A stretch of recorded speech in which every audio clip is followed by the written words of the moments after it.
Anda pernah kepikiran nggak sih, apa sebetulnya yang bikin seorang guru atau konselor atau bahkan kepala sekolah itu dianggap berkualitas sama negara? Maksud saya bukan cuma soal gelarnya ya, tapi kemampuan mereka yang sesungguhnya gitu. Tentu, dan hari ini kita akan coba deep dive nih ke dalam dokumen resminya. Oke. Peraturan Menteri Pendidikan Dasar dan Menengah nomor 21 tahun 2025. Misi kita akan bedah standar baru yang ditetapkan buat semua tenaga kependidikan di Indonesia. Menarik. Jadi ini bukan sekedar aturan birokrasi biasa ya? Wah, jauh dari itu. Gini deh, coba bayangkan. Peraturan ini tuh kayak melakukan bersih-bersih besar-besaran. Bersih-bersih gimana maksudnya? Jadi dia mencabut dan menggantikan belasan peraturan lama yang terpisah-pisah. Oh, yang tumpang tindih itu ya? Betul, beberapa bahkan dari tahun 2007 kan. Nah, tumpukan aturan yang bikin pusing itu semua dibuang, terus diganti sama satu kerangka standar terpadu. Untuk semua jenjang? Semua, dari PAUD sampai pendidikan menengah. Jadi jauh lebih jelas. Oke, ini menarik. Mari kita langsung bedah isinya. Hal pertama yang saya tangkap, peraturan ini langsung membagi semua orang di sekolah jadi dua kelompok besar. Iya. Pendidik dan tenaga kependidikan selain pendidik. Apa bedanya sih? Nah, pemisahan ini kuncinya.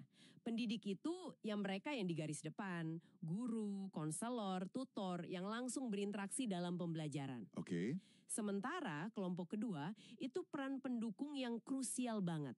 Kepala sekolah, tenaga perpustakaan, tenaga administrasi. Kenapa harus dipisah gitu? Penting karena standar kompetensi buat keduanya dirancang beda banget sesuai fungsi masing-masing gitu loh. Nah, ini dia nih. Bagian yang menurut saya menarik banget. Untuk para pendidik ini, kualifikasi ijazah aja ternyata nggak cukup. Sama sekali nggak cukup. Mereka wajib memenuhi 4 pilar kompetensi. Pedagogik, kepribadian, sosial, sama profesional. Betul, dan ini tuh pergeseran fokus yang jelas banget. Kompetensi kepribadian misalnya. Iya. Secara eksplisit menuntut pendidik jadi teladan.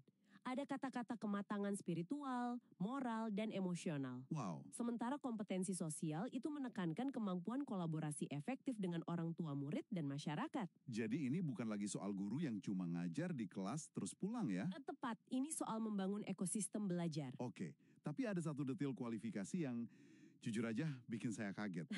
Yang mana tuh? Pasti soal instruktur. Nah, itu dia. Kalau guru wajib S1, seorang instruktur di sekolah kejuruan ternyata bisa cuma lulusan pendidikan menengah. Benar. Ini kan terobosan atau kemunduran ya? Kok bisa? Tunggu dulu, ada syaratnya. Apa tuh? Asalkan dia punya pengalaman kerja di industri yang relevan minimal 3 tahun. Ah, I see. Ini sebuah terobosan menurut saya. Aturan ini mengakui kalau keahlian praktis dari dunia kerja itu sama berharganya dengan kualifikasi akademik formal. Apalagi untuk pendidikan vokasi ya kan? Masuk akal.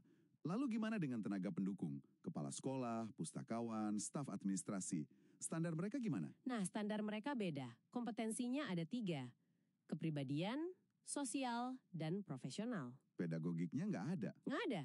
Karena fokus utama mereka kan bukan mengajar langsung. Kepala sekolah contohnya sekarang dinilai dari kemampuannya memimpin pengembangan budaya belajar. Kemampuannya mengintegrasikan perpustakaan ke dalam kurikulum untuk mendukung murid. Jadi kalau kita tarik benang merahnya ya, apa artinya semua ini? Peraturan baru ini kayaknya mendorong standar yang jauh lebih holistik. Betul, holistik itu kata yang pas.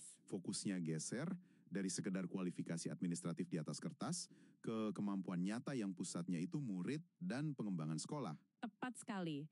Tapi ini juga memunculkan satu pertanyaan besar sih. Apa itu? Dengan standar yang sekomprehensif ini, gimana caranya sistem akan mendukung dan memastikan semua tenaga kependidikan kita yang jumlahnya jutaan itu bisa mencapai dan menjaga level kompetensi setinggi ini secara berkelanjutan loh? Itu pertanyaan krusial. Dan mungkin sebagai pemikiran penutup ya buat Anda yang mendengarkan. Silakan. Coba deh Anda bayangkan, kalau setiap individu di sekolah, dari guru sampai staf tata usaha, benar-benar hidup sesuai standar baru ini, perubahan fundamental kayak apa yang bakal Anda saksikan pada pengalaman belajar anak-anak di sekitar Anda?